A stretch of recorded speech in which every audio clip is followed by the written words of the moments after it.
February. I am writing this sat in my garden with the sun on my face for the first time this year. This week has seen fresh bright mornings, frost soon faded by elevensies, giving way to afternoons which feel more like March or April. These first moments of spring pleasure are what I have been longing for. They started with the first tulip leaves pushing their way up through soil, like folds and curls of paper. I have seen at least one bumblebee every day this week, making their presence known with their low hum and weighty bodies, crash-landing clumsily into the trumpets of narcissi for their fill. Crocus flowers of purple, whites and stripes appear like stars in the night sky, sprinkled around large creaking oaks, still bare and skeletal, as after all it is still February. Snowdrops now in full flow sway in the breeze. Cyclamen with their punchy pink flowers, dotted like fallen confetti, fill brown leafy woodland floors with a mass of colour. I have been cutting bucketfuls of hellebore since the start of February, but what began as treasures only to be taken a few stems at a time are now so abundant that there is now enough to pick and still leave the beds full of them, clustered under apple trees like chattering friends. I wonder if it's just me, but the start of spring has been flicked on like a switch, almost overnight. There were little signs of her all February long, teasing us that she was soon to arrive. But the grey days left me feeling that it might not be March until we see sun again. But here she is, just as we are about to depart February. I knew she would come. I saw my first lambs this week, peeping out tentatively from under their mother's warm winter fleeces, taking their first steps through primrose-lined fields, cherry blossom making clouds above their heads, just on the brink of bursting into flower, but not quite. Spring really is the start of the year for me. It uplifts me and pulls me out of the winter darkness like nothing else could. To feel that your day is at least half lived outside is something. We ate breakfast and lunch in the garden this weekend, something I've been yearning for. To feel that you aren't confined to just your home, but that you can sit and listen to the birds outside in the garden is quite refreshing. Even if it is just clasping a cup of coffee and sitting on your doorstep to breathe that cool morning's air. I fell asleep on our little garden bench yesterday, napping whilst listening to chattering blackbirds, the church bells in the distance and the sounds of people again. Like the wildlife, we have awoken and emerged from hibernation. Strange that it should suddenly bring me so much energy.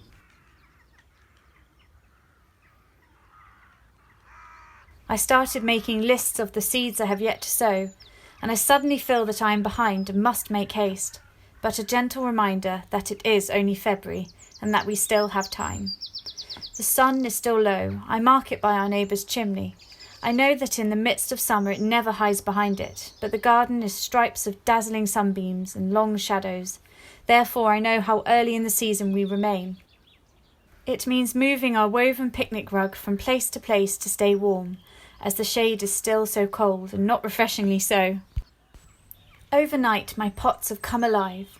The wallflowers which were frozen in a wilted, sad position for so long have now regained their strength, the sun being their elixir. Flowers are actually opening, I swear, overnight. This is the magic of spring. You must be observant and take note of all the little changes. Blink and it will soon be summer. It's my birthday at the end of March, a big one, and Easter soon after, so I always feel a connection to this brilliant time of year, of birth, of so many things. It's a real time of celebration. Birthdays in our house don't pass by without being marked in a big way. Always decorations, special food requests, and dancing, of course. So all in all, it's a time to be joyous. No extremes of weather, gentle rhythms, and everyone is always delighted to greet the season after the long winter. It's what everyone wishes for on those dark mornings and dark evenings which seem to have no end. Speaking of which, the lighter evenings mean I can cram in more walks. Not yet the kinds where you can be outside until bedtime, but just enough to create excitement for those times ahead. After work walks are short, but give the day length and give me time to switch off so peacefully. I have been cutting the most lovely things from the garden and hedgerows. Hazel catkins, narcissi in all their various forms and colourways, hamamelis, daphne, snowdrops, hellebores and primrose. And I'm sure I spotted some pulmonaria, not enough to take my share just yet, but I'm sure there soon will be.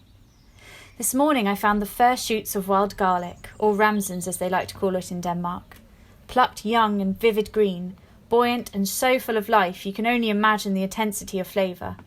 My favourite way to eat wild garlic is in Ben's wild garlic focaccia. I foraged him a plump bagful this morning with hope that he might just make us some. If he doesn't, I have requested it for my birthday.